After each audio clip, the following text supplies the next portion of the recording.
All right, welcome back to the Green Hour. I'm super excited about this episode with Raj Shah, president of the Rockefeller Foundation. Thank you so much for joining us today. Thank you for having me on the Green Hour. So, the first question I want to get into, Raj, is your perspective on the current state of climate change and its global impact.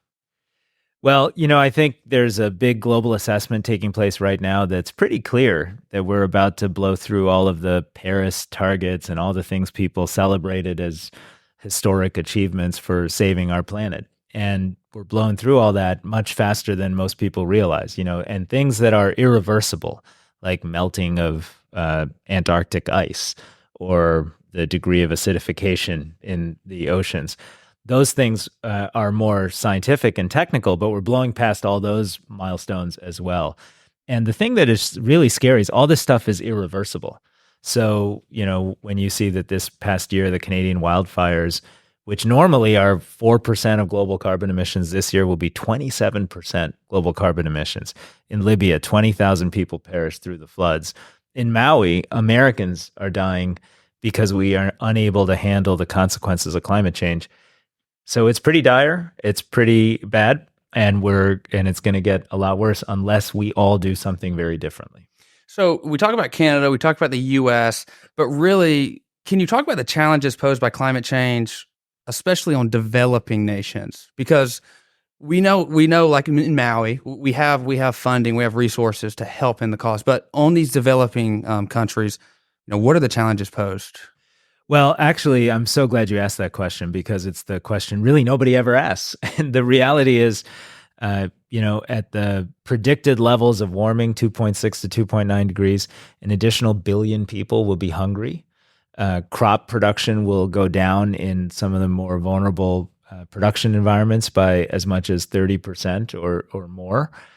We know that 200 million people will be migrants and refugees, climate refugees.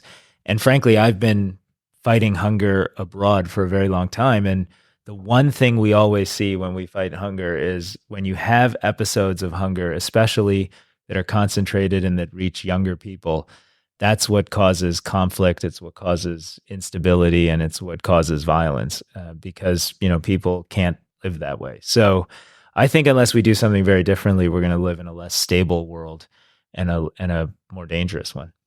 So taking that point and then looking at the current work the Rockefeller Foundation is doing to really combat climate change. So could you talk about the Rockefeller Foundation's mission and really how it relates to ending energy poverty and addressing climate change?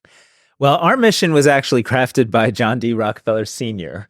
shortly after he amassed what by a historic basis is the world's largest fortune ever amassed. And his mission for the Rockefeller Foundation was to make investments that would bring the frontiers of innovation, science, technology, and progress to people that are otherwise left behind. And back in the turn of the last century, that meant investing in medicine and health as a scientific field. We helped create the field of international science-based public health. 40, 50 years later, that meant investing in agricultural research that allowed crops to flourish in Asia and Latin America in a movement called the Green Revolution that moved almost 1 billion people off the brink of hunger and starvation. And today, we're making those investments in the climate transition and the technologies like renewable energy technologies that we think will define the future, but currently are frankly not available to the majority of humanity and are being really focused on just wealthy countries. Yeah, someone once told me that renewable energy shouldn't just be for the wealthy countries, but it should also be for the impoverished countries. So what the Rockefeller Foundation is doing is remarkable. And could you really share more about the historic commitment that the Rockefeller Foundation has to end energy poverty and really its significance in your 110-year history? Well, we're making a big bet on climate change. We're committing $1 billion to climate change over the next 5 years. And a big part of that commitment is to help bring renewable energy to people who still live in energy poverty. And I'm glad you used that phrase because frankly, there's still 800 million people that live without a light bulb in their home because they don't have access to electricity and power. There are 3.6 billion people who live under what we call the modern energy minimum, about 1,000 kilowatt hours per capita per day. But the number's not important. What's important is if you live below that, you live in a community that doesn't create jobs, that can't sustain businesses, and that's sort of stuck going backwards while the rest of the world is progressing. And you feel like you've been left behind. And so we started about 15 years ago investing in bringing, these really subscale renewable technologies at the time to very poor communities. And we found over 15 years that, hey, everything got better. The batteries got much better. The solar panels got much better. Everything got cheaper. And all of a sudden, the most cost effective and important way to provide electricity to a billion people who are stuck in poverty because of energy is solar and wind and other renewable forms of electrification. So that's what we're helping to make happen, whether you're in northern India or eastern Congo or parts of Latin America, even in Puerto Rico for critical facilities. So you mentioned the word big bets, and that's the next point I want to get into. You actually have a book coming out in October that I'm very happy. I was actually telling the guys before this, I was like, I've got to read this book.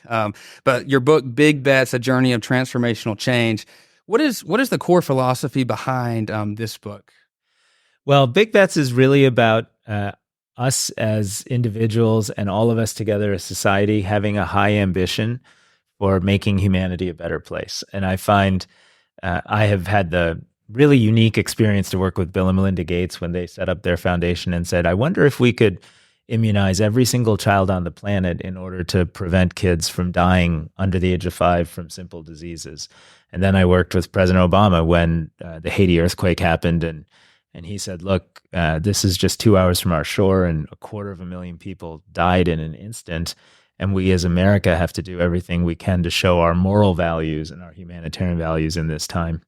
Then I've been a part of fighting a few pandemics that I'm sure your listeners are well acquainted with. And so through all of that, I've learned that it is actually possible to do good at scale if you have a certain mindset. If you have a super high ambition, like you want to immunize every child on the planet, not just a few in your community.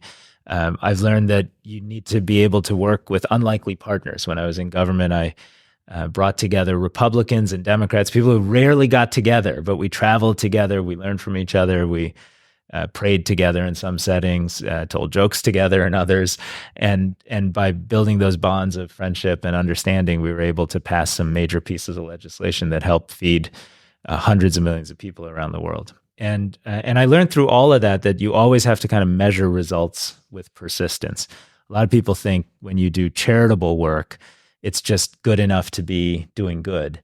But if you're really trying to transform the world and make it just at scale, I have found you have to actually rigorously measure results. Even if you're fighting Ebola in the forests of Western Africa, you got to have real data that tells you where to put future resources and how to prevent the spread of disease. So there's some of the lessons learned from the book, and I hope readers will buy the book and Big Bets, and also be inspired that, especially as young people, you can make huge change in the world. You don't have to sit around and wait for your elected leaders to do it. You can be a big part of the solution.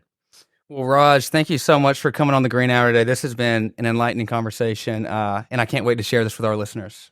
Thank you so much. Great to be here.